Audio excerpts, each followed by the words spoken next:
yeah, her noise. It's a very unconventional art show in that you walk into it, and it doesn't look like an art. It looks like maybe in the middle of a set of studio, or somebody's practice studio, or a workshop, or sort of a. It has all sorts of other, it looks like all sorts of other things. It's not very pristine, it's not very clean, there's a lot of activity.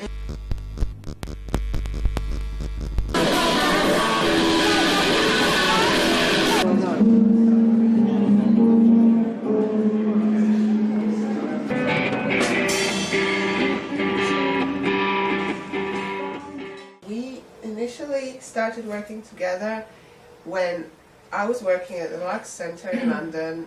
You were working at The Wire. We started programming a monthly series called Interference, which was a series of sound-based events in the cinema, artist cinema space, and we wanted to look at how artists are using sound. This was back in '96, so like 10 years ago. And we ran this series for maybe 3 or 4 years. And throughout the series we invited lots of different people to take part and to present and to have concerts. It was a whole range of different ways in which people would perform there. But at some point we just happened to notice that we'd only worked with, I think, 2 women throughout the series. And we sort of started asking ourselves questions why that was, and we were wondering what it was that made that path between us being very inspired by women and having lots of female icons and people we really looked up to and were very inspired by, between that and what was that gap between that and us actually ending up with a series curated by 2 women consisting of men, basically. Yeah. We were working across the Lux and the Wire magazine, and they were mostly male anyway, as organizations.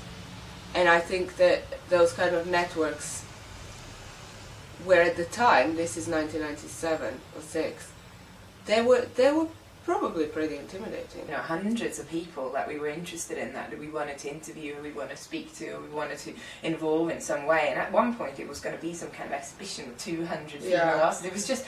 It's getting a little bit out. The map that Lena and I sort of made, which is kind of stupidly ambitious, and it's a very sort of humoristic exercise in itself, trying to map the area. It's sort of willfully inaccurate and messy, because that's the way we kind of wanted to make sure that this isn't a sort of finite A to Z of women in experimental music. This is a sort of pulsating, unfinished sort of area.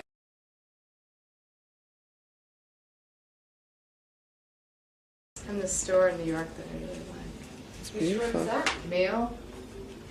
Mail? M-A-Y-L-E. Oh. That's great. So you're going to go for that one, do you think? Well, I'll see. I'll ask you guys. Okay.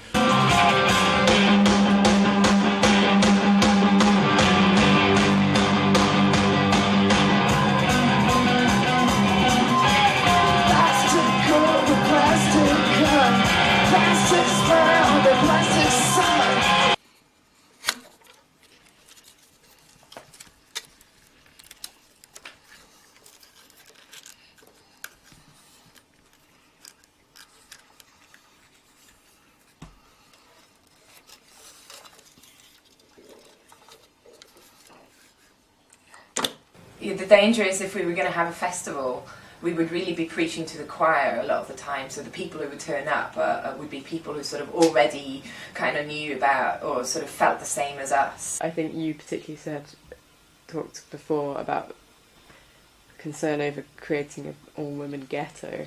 You can call it a female ghetto, but also when we looked at the visitors at the gallery, there were really a lot of men. And so I really don't think it wasn't a sort of a problem in any way. And this is a history that is, hidden in some way, so we wanted to make it known. And we looked at things like sonic process that was on at the Pompidou. We looked at frequencies that was on at Scherenkunsthalle. We looked at sonic boom at the Hayward. And these were all very confident sound-based shows, but they were mostly featuring men. And they were great shows, but they were just predominantly male. So we thought, well, you know what, why don't we just do a show that just features mostly women? We wanted to work with people who were working across all sorts of different, because I felt a lot of the sound art that was maybe put together, especially those two shows, were quite like not formalist, but they were very clean cut, very sort of they had a very specific kind of slightly cold aesthetic. We were more interested in DIY, punk, and social implications. Yes, social implications, lots of interaction, lots of meetings, people meeting each other, networks. I mean, network is like the key word, because all we had was a network. We didn't really have anything. It's more like jumping in, getting your hands dirty, making a fool of yourself. Well, in my case. You know, just trying it out, wanting to hear what does this sound like. I really want to try and play guitar. I want to feel the vibration of the twang when you turn it up on the loudspeaker or the amplifier. So, in a way, you'd encountered one community that was very male dominated, and you were looking at how communities form to see how they could form in a different manner. Yeah, this comes out of my interest in my just generational, I guess, interest in sort of the punk rock or post-punk riot girl community and what that and the ways in which people that were involved in that, the sort of early days of Ladyfest, all of that. To me, those were the communities I naturally gravitated towards. I was interested in bringing that into a more, I guess, conventional visual arts context. So it was very much about a very specific set of, I guess, people and very specific politics, which were very much about just owning your own, well, owning your own work, owning your own image, owning your own life, I guess. I did classical piano growing up. And I did classical violin, and then I went to a conservatory kind of place to try and be a classical pianist. And then I was doing traditional composition, or at least like early 20th century composition lessons. And then I just went insane and said "fuck you" and shaved my head. And said such a hardcore. I don't even want to use the word elite, because I was just a hardcore. It's not even snob. It's just I needed the most dissident. I needed the most extreme.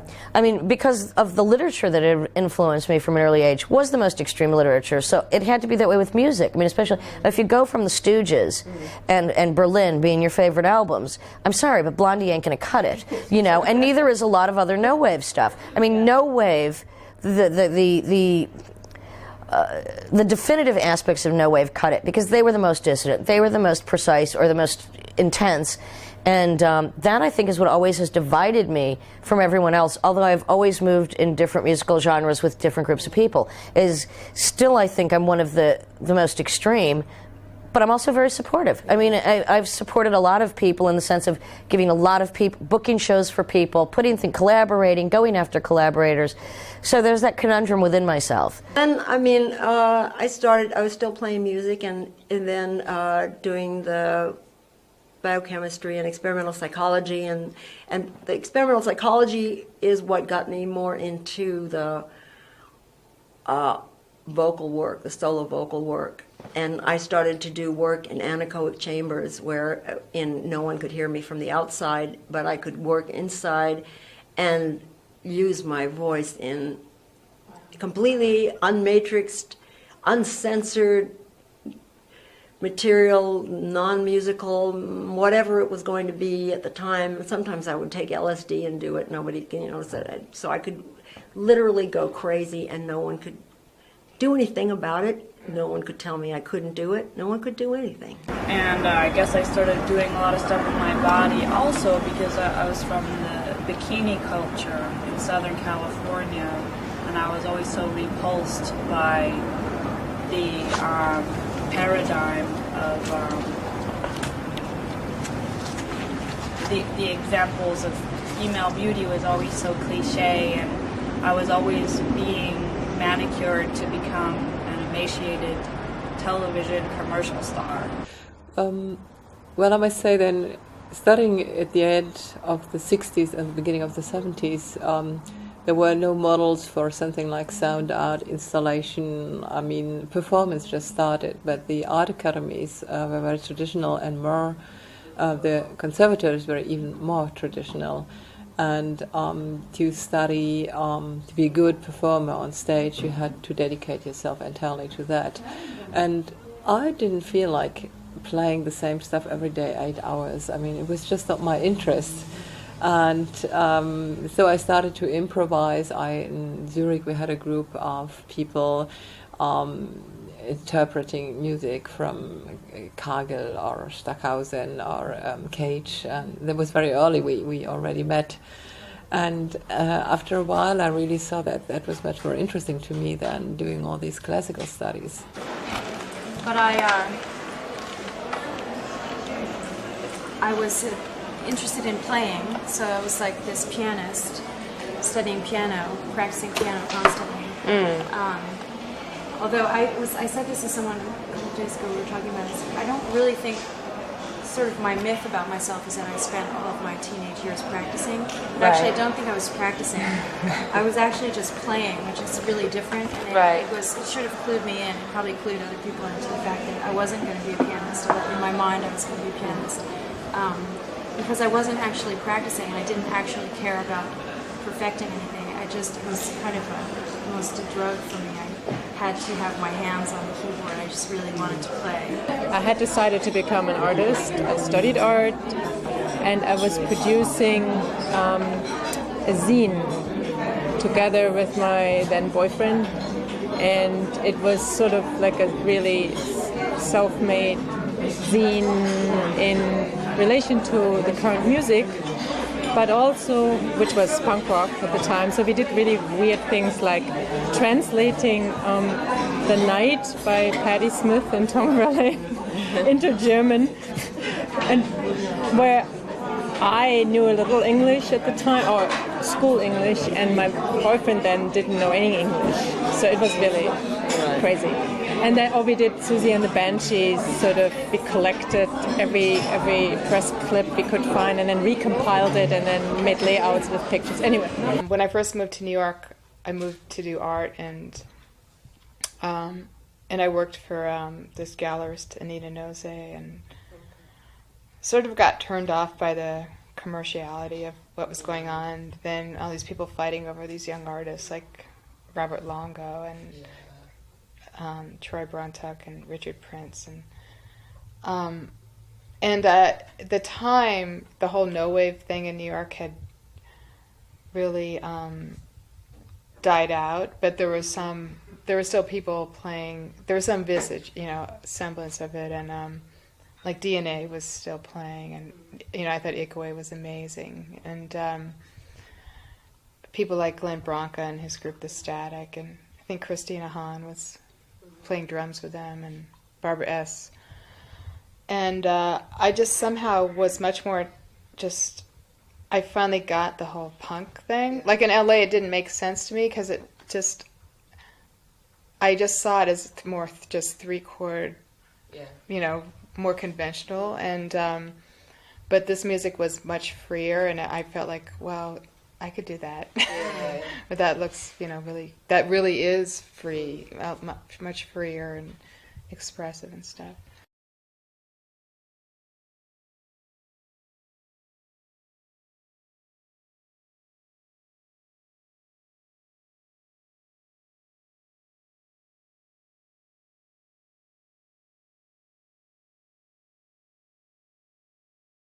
In terms of the Herno's archive, can you describe its mission and your involvement and how it functioned, what it actually was within the exhibition?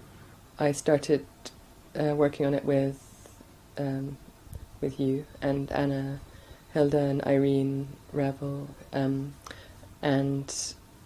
so it became a sort of a discussion between a group of people about how to find particular material and how to present that work. And so through that process there was a kind of realization about kind of the production of certain of recordings of certain women's work, so that it was harder to get that work, and also, you know, and in terms of, so there was less of it and it was harder to get, so it was somehow that became part of the process of making the archive. So the archive became more than a collection of objects, or it became also this kind of collection of stories, or quite personal investments. And then later, during the exhibition time, Amy Spencer, who got involved, and then later now Margarita Lorca, who have kind of entered into the process of archiving materials. We acknowledged, as a group, we acknowledged that all archives are produced subjectively, and we somehow foregrounded that in the archive itself. So there are certain selections that are made, or pieces of work that we already had or knew about, and other things that we weren't so aware of. So in a sense, the more people that participate in constructing the archive, possibly the more varied it would become. I'm curious about how archives become historicised, rather, and I'm curious about how to activate archives and to make them have kind of political agency in the present. Can you describe We Are Alive, Let's Meet, and how you decided that should be what you do for Her Noise? Okay. So it was 6 get-togethers, and they were specifically called get-togethers so as to not be a workshop or a talk or a lecture. And it was every Saturday afternoon, and each week we had a theme or an idea to begin the discussion, and they were open to anybody who wanted to come. But then there were specific get-togethers where we invited particular people to come and talk or show a film. Women who'd been involved in the emotional orchestra came, and it was a kind of meeting place for them to rejoin and talk about what they wanted to do in the future. And then the Creative Roots group, who worked with Melanie Clifford and Isa Suarez, they used it as a meeting point for their project and to talk about the workshop that they did during the exhibition period. I've done zines for years. I don't distribute them very well, but I make them all the time. That people get really angry at me because they can't get any of them. But I kind of don't care, because they're just there for a moment and then they aren't there anymore. But I also archive things, so I can understand being frustrated.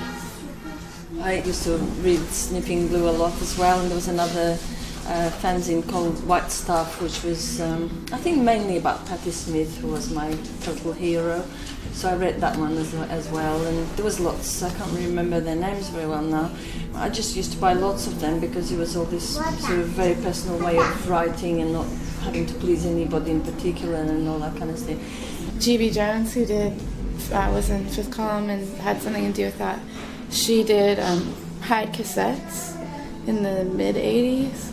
That was like the zine that me and Donna Dresch were really obsessed with, because it's like the only way we could get tapes of all-girl bands was through this Hide cassette thing she had something to do with, and that was like before Chainsaw and before Jigsaw. So it's interesting that she's still doing stuff too. I like the fact that it disappears. I also think that's the best way to look at history, is through like first-hand sources, and I do think it's important. I don't like it. So you like? It's like having a giant mirror, you know, like everywhere forever.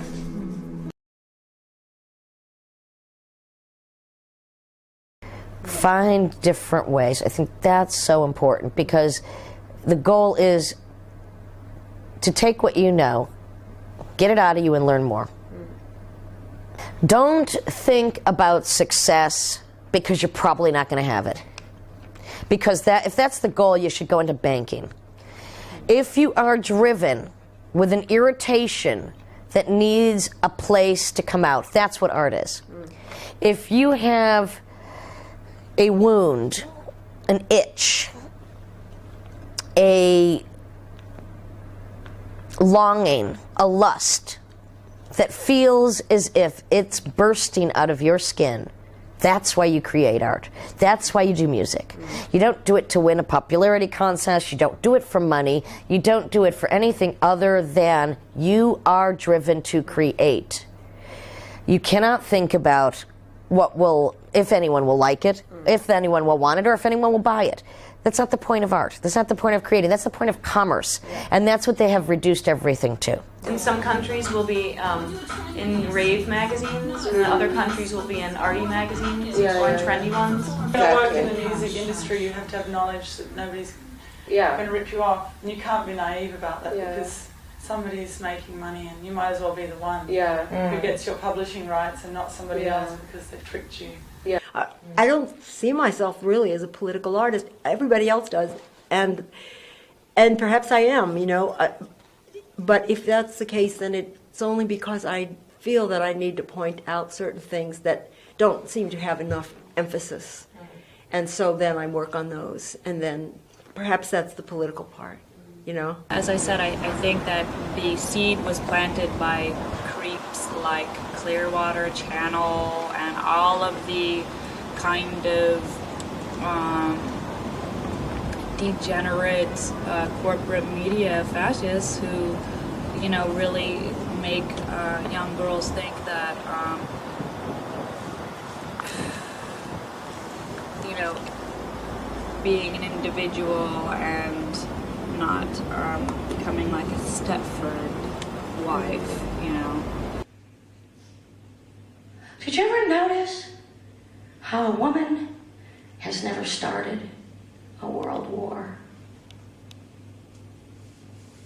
Maybe it's because we're still so busy playing the fucking victim, or expending so much energy attempting not to become one, or we're still waging our own preposterous battle of the sexes that we just don't have the fucking energy to go out and damage the killing fields.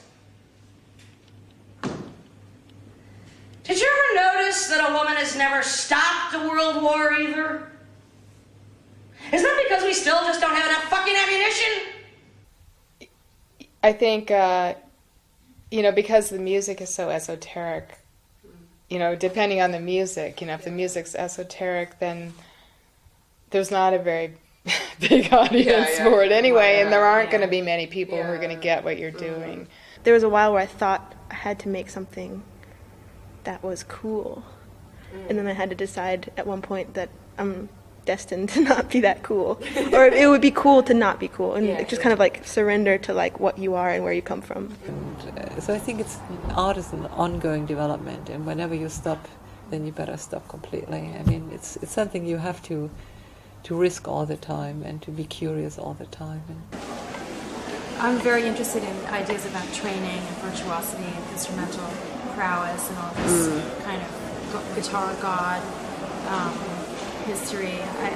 I'm fascinated by it and repelled by it at the same time. And in my own personal history, I spent a lot of time probably just thinking about ideas about training and so on because of the way that I got to what I do now. So I probably idealize the amateur.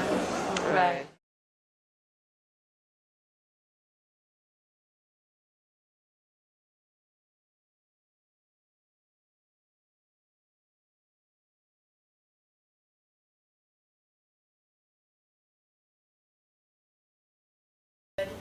Even there, it's totally about listening, and it's totally about being open in the sound that you're making to the sound that the group is making.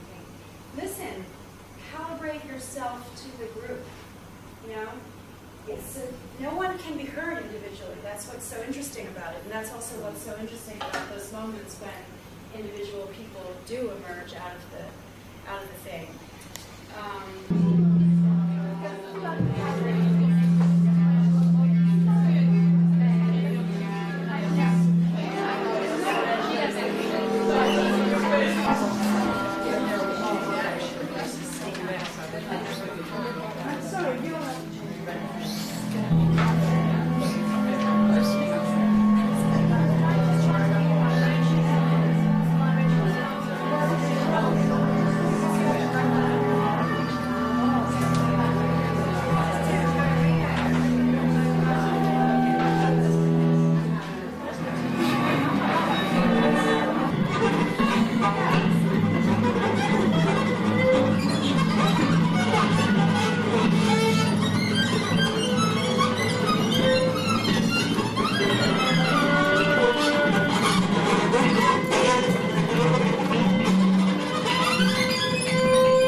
I really don't know how to describe why it's completely different, but That's is interesting. really different. Yeah. An all-female ensemble has a different character Right. than an all-male ensemble. Is it to do with the process and the way people relate to each other and approach kind of working together? It's probably more evident in the maybe in the rehearsal process and also no, there's just some other funny. I mean, we do talk to each other a little bit differently. And playing music is an extension of playing something from inside outside. Yeah. So I do really like. I love being in that. Well, first of all, an all-female ensemble is just. It's special because it's unusual, and so everyone has a kind of.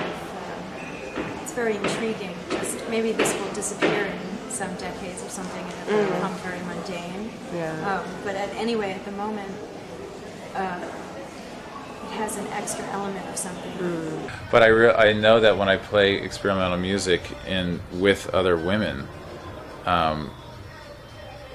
it becomes something that's really sort of. I mean, it becomes something that's much more unified in a way. Right. And so. What do you mean unified? Well, it becomes a real. I think it's a much more interesting shared experience in a way. I mean, there's a certain. What I mean by unified is sort of, in a way, it kind of negates any kind of gender issue. Whereas if it's just men playing, it is men playing, or if it's just women playing, it's like one man making a statement, another or man making a statement, another man making a statement. But if I see like Ikawe Mori and Zena Parkins doing a duo, I'm very conscious that there's two women playing. But if I see like Jim O'Rourke playing with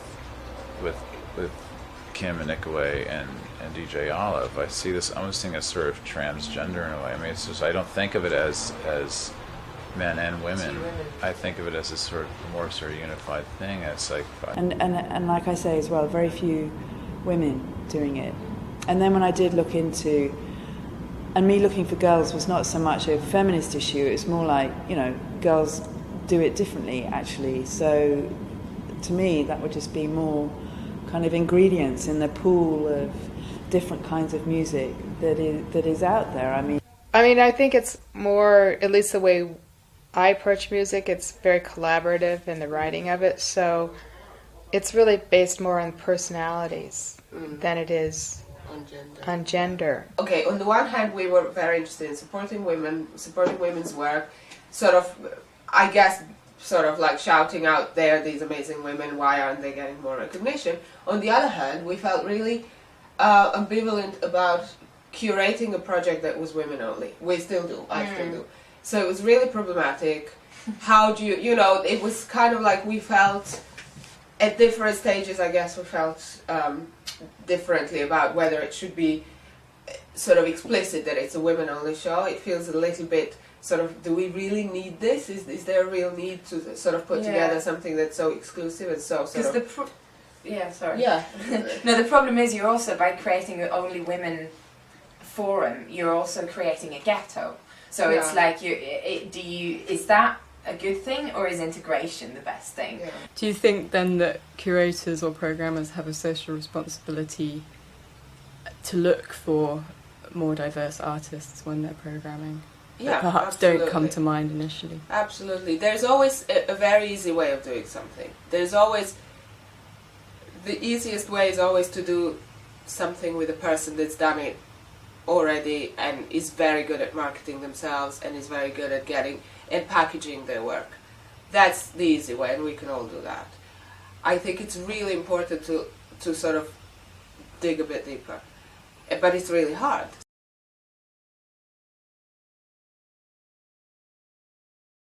It's weird because when you're working you don't think about feminism, but then from the press and people from the outside, then suddenly it becomes a subject, and it's not something one chooses, but it's just there then as a subject, and that surprised us for quite a while. Yeah. Because we thought it didn't have anything to do with us. Yeah. Do you think, what about now? Do you think about it differently? Yeah, now we understand it a bit. Yeah. Yeah, especially since being in America and like touring with Le Tigre. Yeah. Yeah. We're not, there's people that want to explain ourselves. We want to do our projects and be creative. Yeah. And we know what we want to do, and but what we realize, so there isn't, we're doers, not talkers. Yeah. And but also what we realized is that feminism is not this label from the outside that you fit to. It's something that you define when you do something.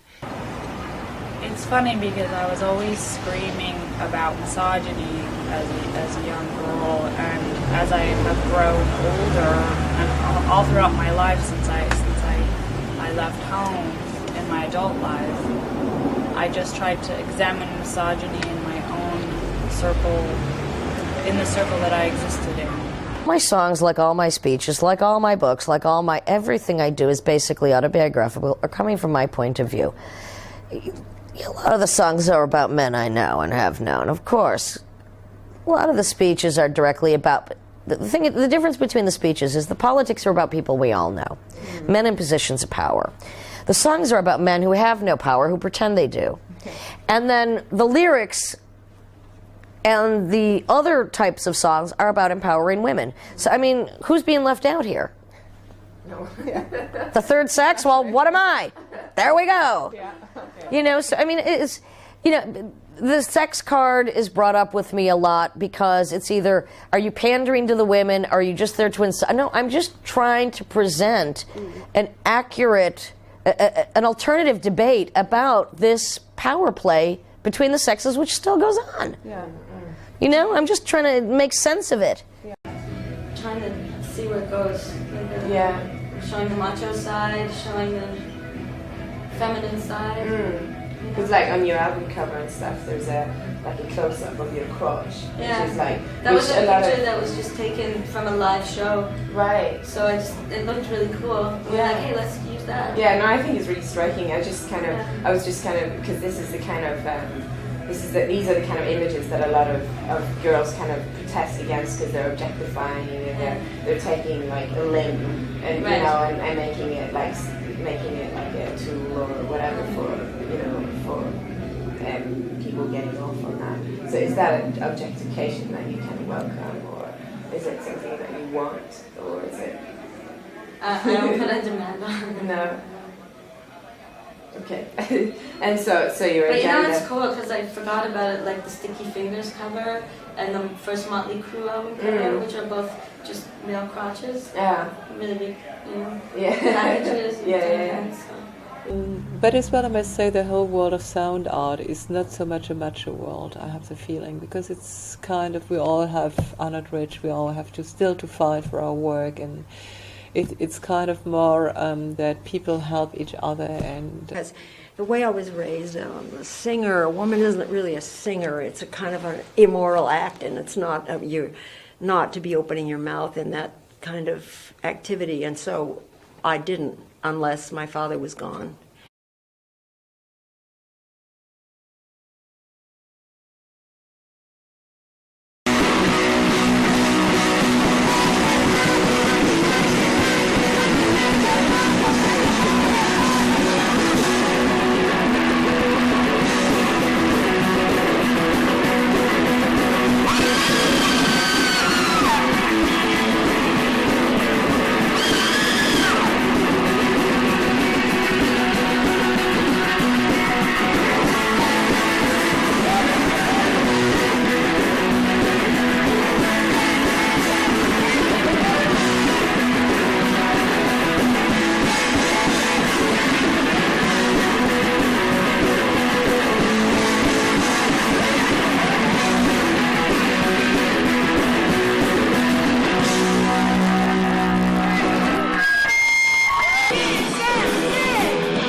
Chosen, John. Go on, unafraid, John. I'll go with you, John the Baptist.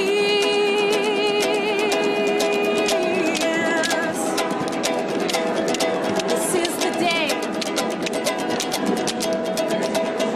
Get up, John, go tell my people, Savior's waiting on the shore. Tell them all the man that's waiting, I'll send a dove from heaven's door. John, you've been chosen, John. Go on, unafraid, John. I go with the John the Baptist. This is the day. Get up, John, your work is finished. Daylight breaks, the soldiers come. You will die for me tomorrow. Welcome home, your race is run. John, tell even the children, John. Go on, unafraid, John. I go with you, John the Baptist.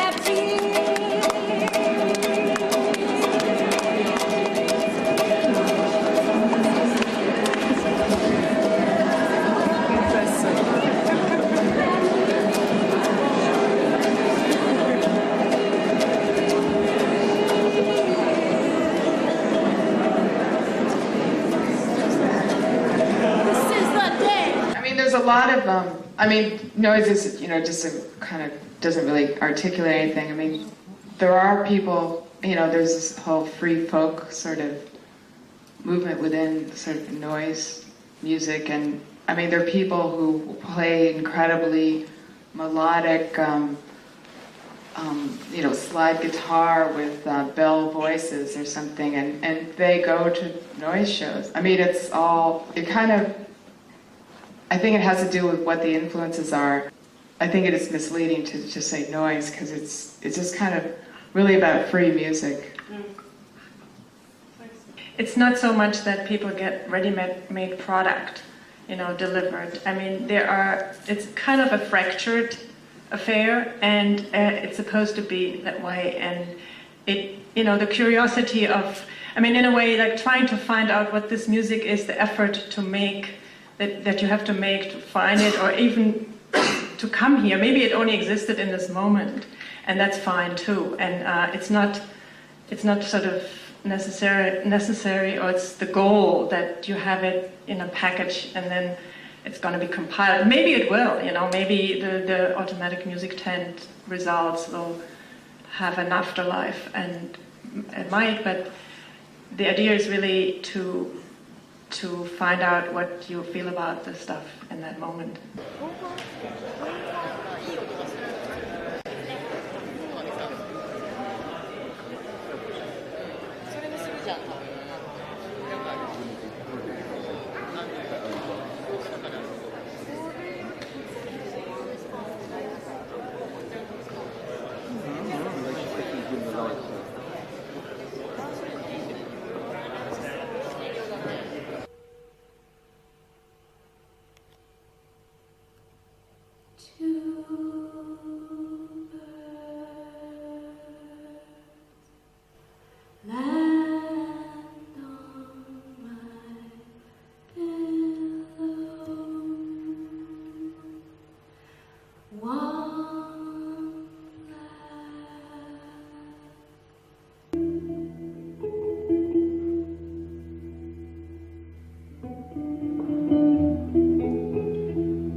I'm very shy,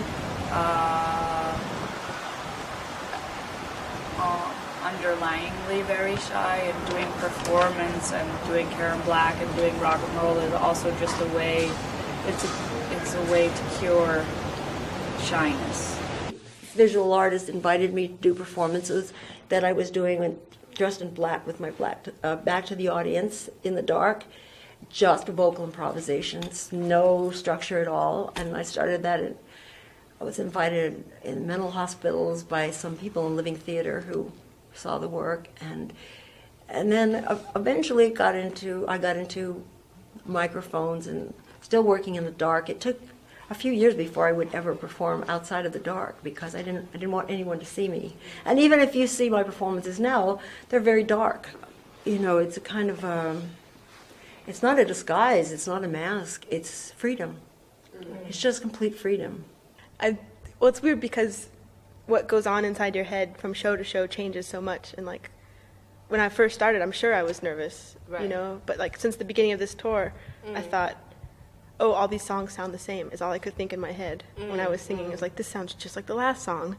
Oh, sometimes I think, oh, great, now everyone sees that I've got issues or something. Like I get really kind of like, okay, I had to make this song because I'm fucked up, and now everyone knows I'm fucked up, or stuff like that, and I'll be like, oh, maybe I should pretend like I'm not fucked up, but I can't really. So if you're like publicly experiencing therapy, that can be a little bit invasive, or I don't know. Sometimes I feel like I've shown too much, or like I'll feel really exposed and vulnerable.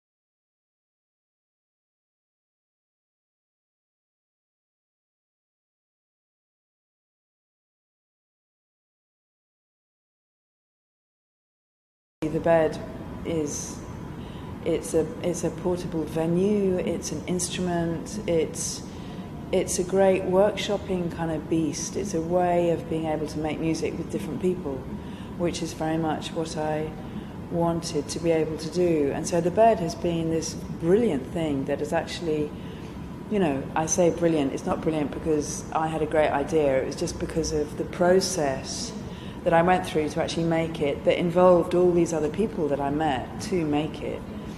And we made this thing that is now like the central pin of this kind of research project that I'm running at the moment.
This is the reverse karaoke tent, automatic music tent, and we're going to go inside and demonstrate it. Sherry, or her counterparts who will be here, will play a pre-recorded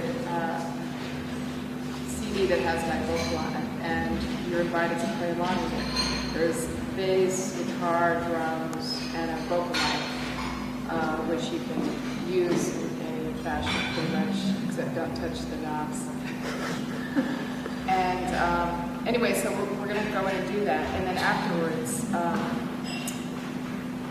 you can go to the table there and make two covers. One cover for us that we will keep, and the other that you can take home with your version of the CD. Let me try.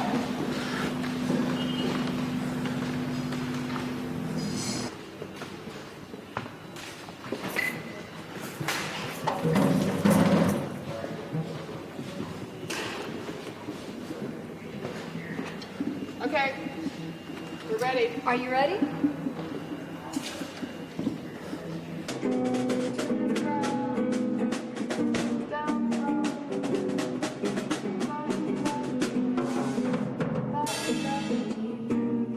A kind of a zone, something like a famously autonomous zone, in which things can happen that might not happen in a proper art gallery, nor would they happen in a music space. Coming from different places, but nevertheless, we fuse these energies and try to create a space that is constituting a kind of, at least temporarily, a public that can sort of be more or less free of the pressures of other ideas of the public that are usually prescribed by or determined by specific laws or scenes or markets and so on.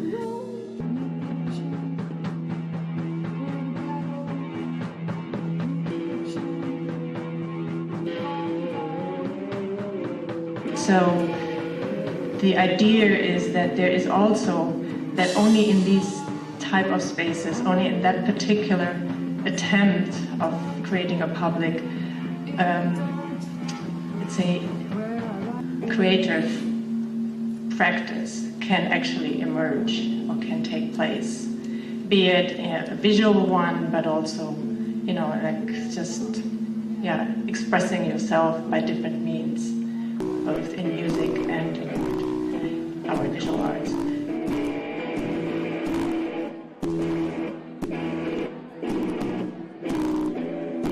But they actually have to do something. I mean, like to create.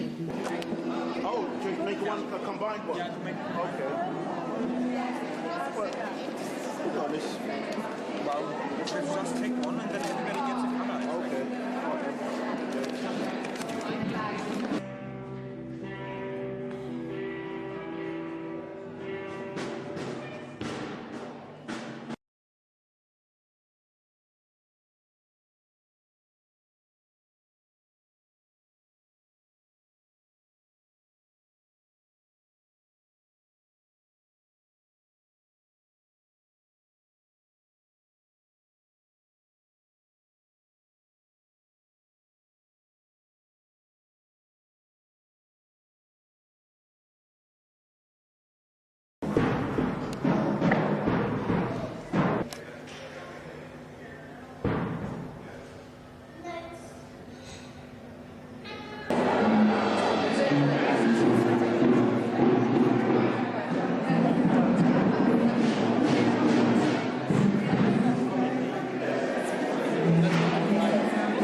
Do you think there is some intrinsic quality to the work of women that you preferred?